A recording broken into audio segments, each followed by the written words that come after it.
Hello, everyone, and welcome. Welcome. We're here to chat about elevation, the new possibilities of taking a quantum leap dimensionally with Crystal Hughes, multidimensional visionary, creator of Academy for the Soul, and one of my mentors. And by the way, I'm Carrie Kaizek. I'm a heart awakening master and light and sound healing vibrational specialist. I love working with the crystal bowls. Yes. And so I'm so excited today. So Crystal, welcome. Thank you. Thank you so much. This is so wonderful to be able to share the new insights that have been coming in. And I think they're really important because they're going to be helping people not only to really reach for the stars and obviously our stellar brethren and understand how to connect in that way, but also grounding deeply into this earth and our dharma, our purpose, and what we're here to actually achieve. So this is all about making it possible. You know, our souls know so much about it. And so I wanted to come and just share a little bit with our community. So thank you, Carrie, for doing this call with me. Yes, absolutely. Absolutely. All right. Yeah, so let's begin talking about the elevation versus ascension. Yes, you've heard me talk a little bit about that because, right, we've been on this ascension path and we've been talking about it for quite a few years, right? Ascension is our spiritual progression. It's of our individual soul really moving us to grow, to learn, to recognize, and to make those adjustments. But gaining elevation is actually taking that. That's what we're talking about, that quantum leap dimensionally. So we know each dimension has that new wisdom and that knowledge for us, not only individually, like our ascension path, but collectively. So the two are really interconnected. And it benefits us now to open up and say, wow, what prevents us from being healthy and being able to take that quantum leap? And that way, us luminaries, right, we don't have to worry about if we are being able to be the bridge or be the channel to draw our intuition down into this world and through a healthy container. Now, what we know is that one of the hindrances to elevation is judgment, okay? So really important to look at that. Because when we look at judgment, we're not just talking about a perspective, although we do have that in our perspective. We're talking about much more than that. And so we have to now look at that capacity to come into oneness, because that is definitely the key to elevation. And as we all know, judgments keep us away from really receiving and embodying that level of oneness. Yes. Yes, absolutely. They really do. So let's chat about how you see these types of judgments impacting the aura in a person's life. Yeah, that's one of my specialties, right, is really going in and taking a look at this idea, you know, in getting this download of elevation and the distinction between ascension and that, knowing that this is really our next cause, right? We are on a mission, not just for this ascension path, but also to elevate now. And so I'm always looking to see, well, what's preventing us from elevating, right? Why can't we make a quantum leap into that experience? And so what we start to look at as judgments show up, we see that they're held as electronic circuit boards in our energetic fields. And we're talking about the aura when we talk about that energetic field. But mostly what we see is that they take up space in a person's mental bank. Now, if we look at the mental body in your aura, really that is where we start to see how the person flows and runs any of the neurological processes that make a person make a choice. They influence a person's patterning on a daily basis of what decisions is that person making? Do they have habits that are moving them towards that greater level of ascension? Or do they have certain habits that are actually increasing their capacity to hinder any response from the divine, right?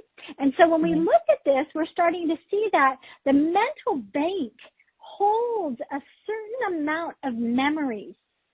And what we see is that these circuit boards attach on, and each person has an average of 8 judgmental circuits in their system.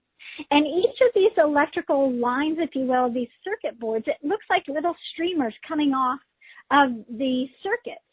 And these are attached to the memories. So when I talk about the mental bank, we know that we have memories and we keep them in this mental bank, right? And so if we have these streamers attached to these memories, it's taking up space and drawing us to the past, right? It's pulling us to a past memory. And so we have to use Metatron's Cube to disintegrate the streamers, release the attachment to the past memories.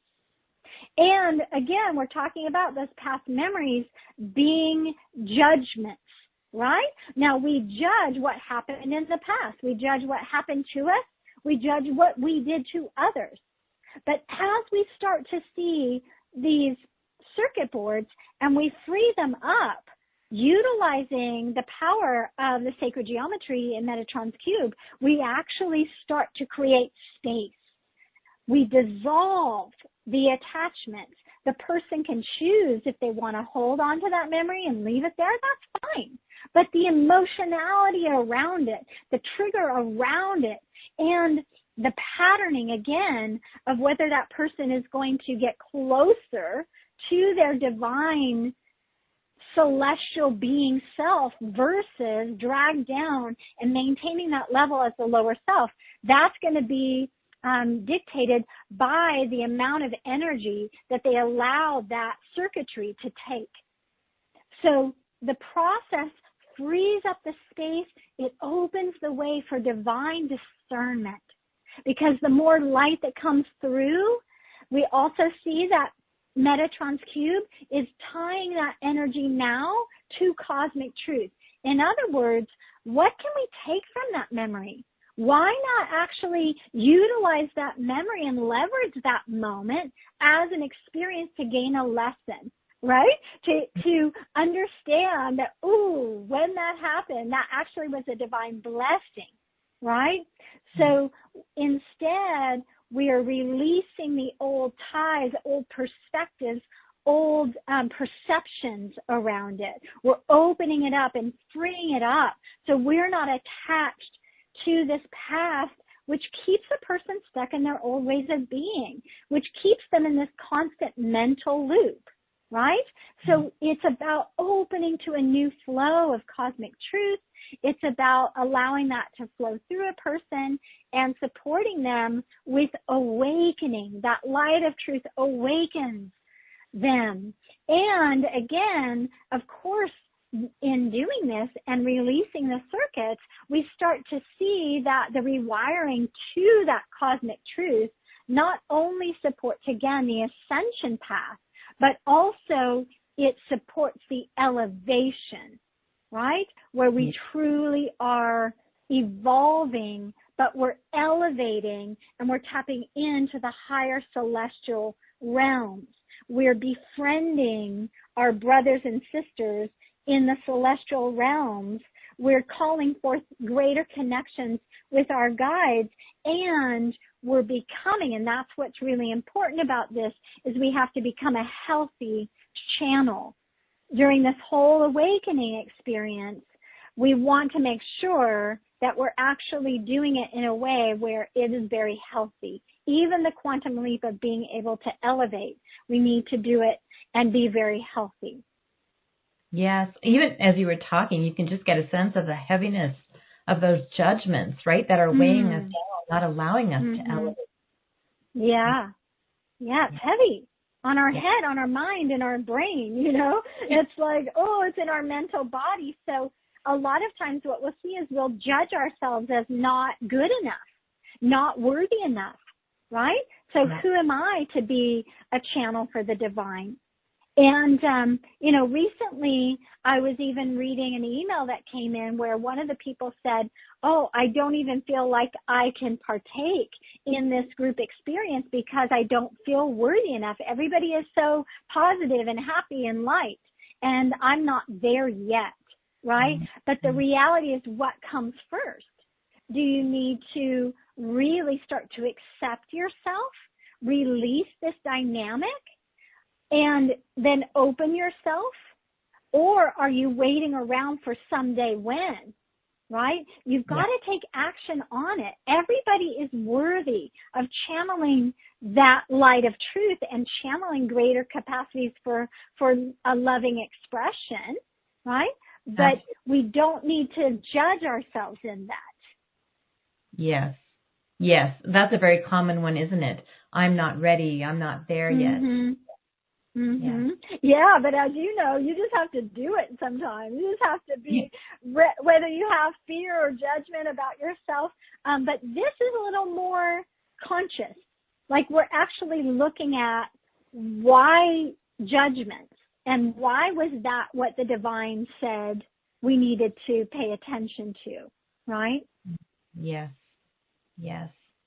Wow. So do we need to look at a specific moment of our timeline to see about how these judgmental perspectives were created?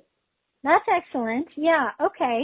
So if we are looking at a specific moment in our timeline, I think that I would take you back to one of the most defining moments that each person has, right?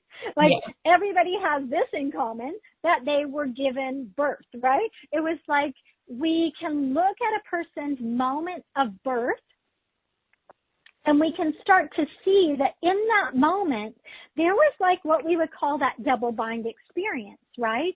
It's like, oh my gosh, my soul chose this earthly plane for me to incarnate into, but we also are so sensitive that we experience the divisiveness that we're coming into, right?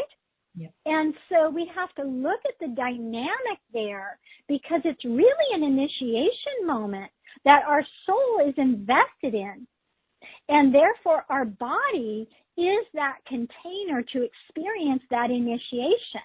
So it's through the body that we ascend. It's through the body that we elevate, right? Yeah. And our aura really has a lot that it holds in dictating what the experience is, but our body is like a little sponge. And so we are listening, even from the time of the womb, we're listening to the conversation of our mother and the environment, right? So we have within us, and we already pick up how our mother is navigating this world, which is through divisiveness. And that actually comes through consciously through our umbilical cord. And what we see is at that moment of birth, what happens is a lot of the wisdom that would support us through this full incarnation experience of going into the initiation of birth, that actually gets cut. And it's usually abrupt. And what we've seen is that creates this shock and trauma that is anchored in that moment, and it fires off the judgment circuitry, if you will. And we start to even judge that moment of coming into this world, right? Suddenly we're looking through eyes of labeling, trying to make out forms, trying to put descriptors on things, right? And what happens is that goes into our cells. That shock and trauma upon that moment of birth actually goes in. Now, sometimes we'll just tap into this a little bit, is that then we can't fully gain our groundedness in this world, right? We're not rooted deeply, and it causes us to carry that experience of the divisiveness, the separatism. We're looking for source. We're looking for source. And you have to imagine that infant, the source, one is a source of mother, right? But prior to mother was the actual divine source. So again, it's a double bind of like, wow, I'm supposed to connect now more to mother as my resource versus divine as ultimate resource. So we've got these double bind experiences. I want to incarnate. I don't want to incarnate. I want to connect to my mother and feel that connection, but it gets cut off short. And then what happens with my relationship with the divine? So there's a lot of moments of confusion. And, obviously being born into an environment that might have somebody there. And I know earlier in our experiences, not so much now, but earlier in the experiences, in the time when we were born, there wasn't as much compassion. The umbilical cord was cut. We were swept away, carried away, right? All this stuff was done. And then they would bring the baby back to the mom, right? Yeah. And now it's a little bit different, but still we have that experience. And unfortunately, it's like we do reach for the divine, but it keeps us from being fully grounded. And then when we finally try to connect with our mother, depending again on her consciousness, on her beliefs, on her perspective, how open she is, we're going to feel accepted or we're going to feel conflicted, right? And so that's what happens. So we have this separation consciousness and judgment ensues. And many times we even have this experience where, I call it earth plane disassociation. And at that point, sometimes we even create from these judgmental circuits, they actually have some sort of defense mechanism or protective mechanism attached to them, right? And so really what we're wanting to do is move out of judgment and really come into that need for discernment, right? Our soul is really wanting to initiate us in this earthly realm because we have a greater purpose, because we are meant to be a channel. We're meant to be a luminary of our time. And that is so important. We have to stop the seeking, and instead really start to accept our dharmic duty. And so that's why it's really important for us to actually do that work, do that deeper work. Yes, of course. And like you said, there's so much fear that this also brings up, right? The grief, the loss, the shock. There's all very heavy energies. Wow. So that's really why, we've created this workshop. And I would love to share a little bit here because I think that we've gone over, the importance of this, especially because at that moment of birth, right, that severed cord, it's like we call it that severed cord syndrome, right? And we feel an immediate sense of loss and grief from our divine source. And so it throws us into this experience of always seeking and searching and looking and trying to find connections. And so we really are kind of frazzled. We don't feel fully anchored in our awareness. We don't feel like we're ever truly available for that. And so we've created this judgment-free awakening workshop. And so we want to transcend the judgments, right? We don't want to be plagued with this idea of having that separatism, having that lack of inclusivity. We want to feel the beauty of oneness and to feel that experience of wholeness. And again, in doing this, we really started to look at how we could clean up and clear up. So this journey is about from going from that feeling of severance to reconnection with the divine, and awakening from that pain of our human condition that, this separation consciousness has brought us. Unfortunately, we start to seek out connections with people, and sometimes, again, because of our mechanisms, we don't open our heart. We're not able to really give ourselves over and experience that absolute feeling of, wow, I'm grounded in a state of love, and I can receive love and I can give love, right?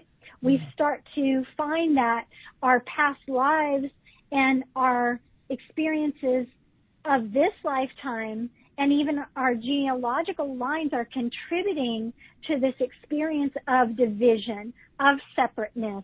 They are that way and I am this way. And so we judge ourselves, but we don't want to be judged by other people. But because we judge ourselves, we draw people in that would judge us, right?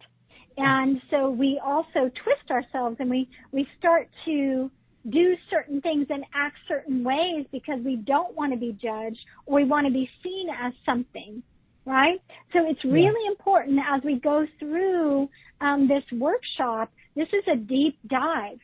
And so I want everyone to really understand a little bit about how important it is that we're going to go back to those moments, no matter where they are in your timeline.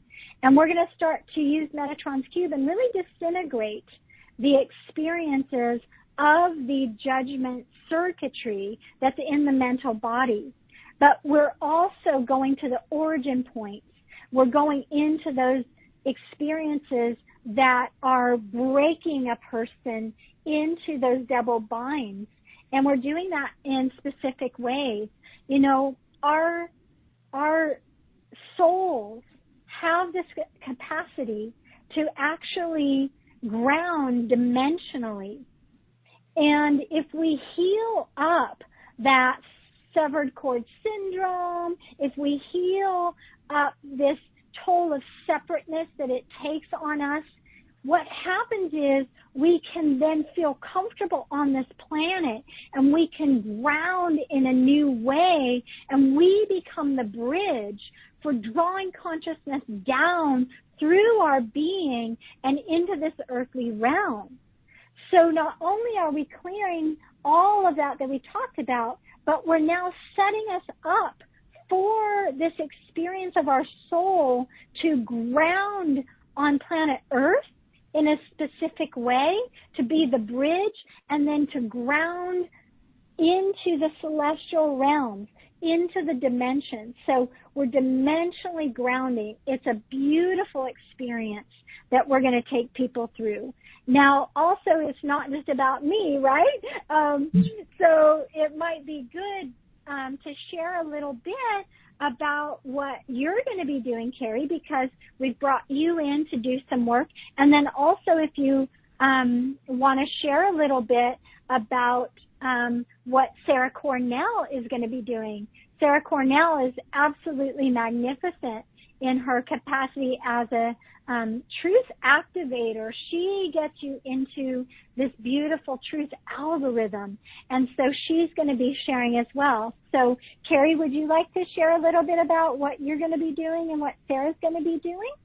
Absolutely, yes. Well, Sarah's going to start by taking us really into the heart space using Celestial Soul Reiki with the assistance of her beautiful teams of light, and we're going to dissolve and disintegrate the shock and trauma from the first point of separation when we're born. She'll do a thorough clearing of all the shock and trauma, delving deep into clearing the severance of the cord at the moment of birth.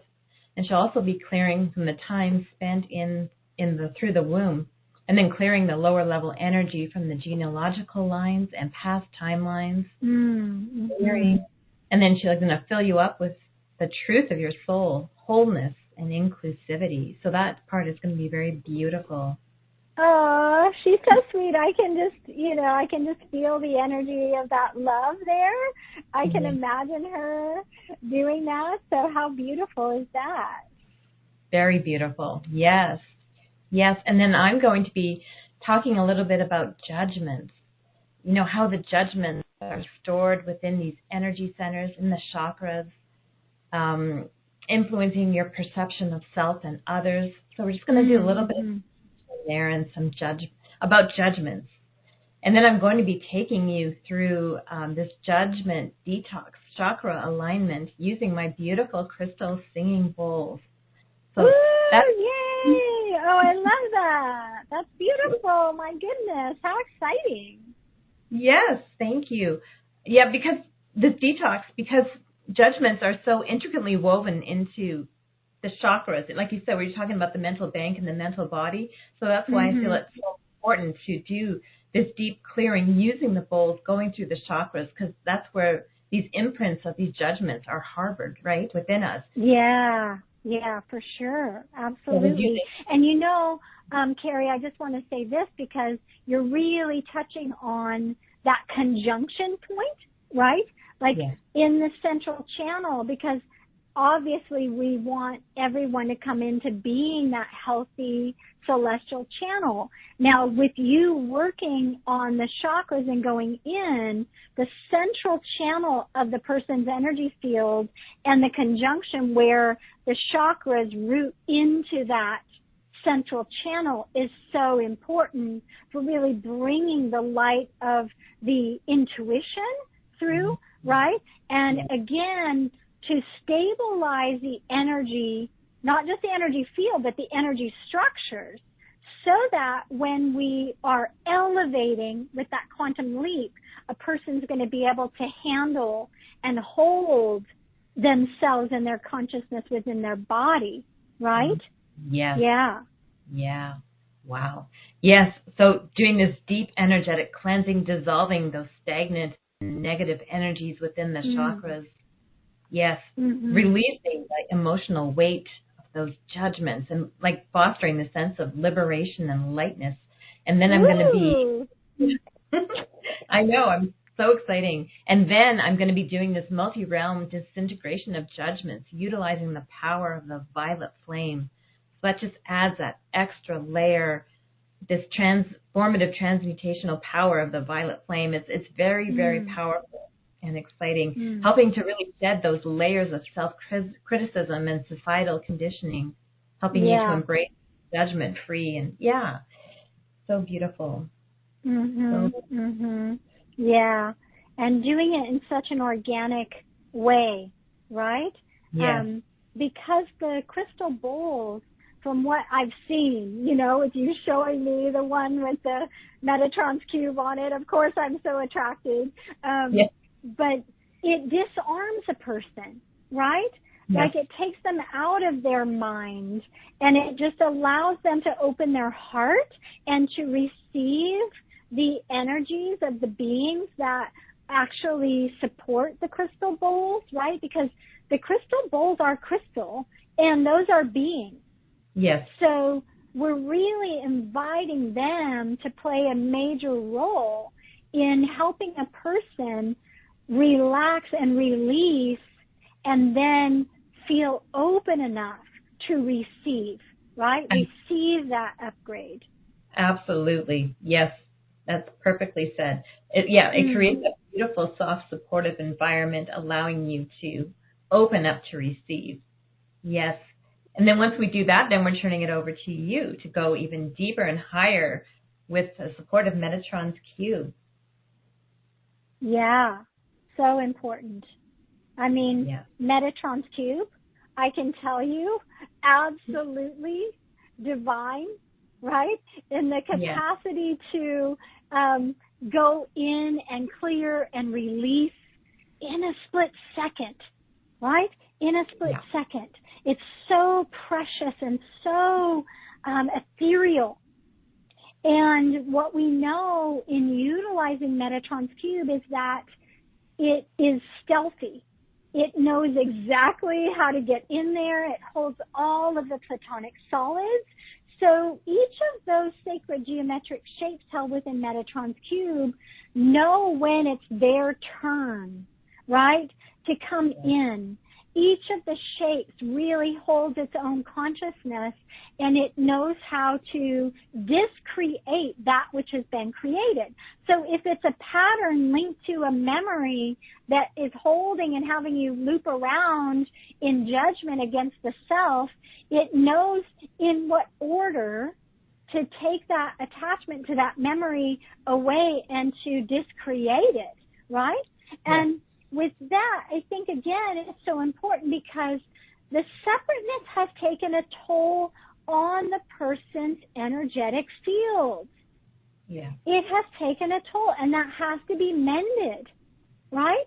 A lot of what I see is when I look in and I'm looking at the toll of that separateness, you know, I see that in 3 levels. I see it in the physical body. I see it in the way that it's affecting the body-mind connection, and also how it's affecting the person's spiritual ascension. And so in looking at those levels, if we can identify, and that's what we're going to do in the workshop, is we're actually going to have Metatrons Cube go and find those places on those levels and start to heal and mend. Imagine now beautiful streamers of cosmic light coming in and mending, right? So that illuminates not only the mental body, because there's space created there, it allows for that greater sense of acceptance and opening for your own soul's light to initiate you and elevate you. Also, we're going to actually look in to your perspective, because remember, the judgment is a perception and it impacts your perspective. So if we want to have greater levels of perception, deeper insights, clarity, specificity, and certainty, and we want that discernment, we have to go in, and we're going to go in to not just the third eye, but the actual eyes. What are eyes? These are, remember, these go into the soul, right? They touch the soul. These are portals to the soul. We're going to work on upgrading what we're calling perspectivality. It's a way of being in oneness perspective, right? So we're going to upgrade literally the orbits where our eyes sit and the connection, because again, it's electrical, so it ties into the circuits. And so we're going to upgrade the third eye and the triangle between the 2 human eyes and the third eye. And as we upgrade that, we're going to do this discernment attunement.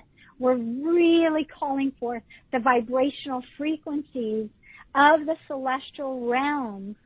So we're calling forth and asking for a reconnection. And we need that reconnection to this earthly realm, because everything that we're doing to evolve ourselves, to ascend, it's not just so we can go higher and reach up and connect with the stars, right? And what we're saying, the stellar brethren, we need to gain that information from them and bring it down here. So it's a reconnection in this realm, so that we have the grace as the celestial channel to ascend and elevate. So that's really what this is all about, and what we're doing in the Judgment-Free Awakening. So beautiful, yes, and so powerful. So powerful. So with that, I guess we just welcome everybody. If you're feeling called, if you're really resonating with what we're saying. So again, you're going to be with us. This is going to be a deep dive workshop, which means it's going to be at least 2 hours. We're going to have 3 phases to this workshop. We're going to start with Sarah Cornell. We're going to then have Carrie here, Carrie Kaisik, who is going to be using the crystal bowls and doing that second phase of clearing and releasing the judgments, and then also opening you up, opening your heart, opening your capacity to receive, And then I'm going to be utilizing in the third phase, Metatrons Cube, literally going in and starting to release those circuit boards of judgments, clearing up the mental bank, the memory bank, if you will, within the mental body, and starting now to rewire you to be open so that not only are you capable as a celestial channel, we're strengthening your energetic systems and the structures of the aura to build out the greater levels of the light body so that it becomes that vehicle for you to take that quantum leap dimensionally. Okay, so we welcome you. And again, Terry, thank you so much for hosting this and hosting me and being a part of this beautiful and lovely workshop. Oh, and thank you so much, Crystal, for sharing your brilliance with all of us today. It's so wonderful. Thank you. You're welcome. Okay, everyone. Blessings to you. Bye for now. Bye-bye.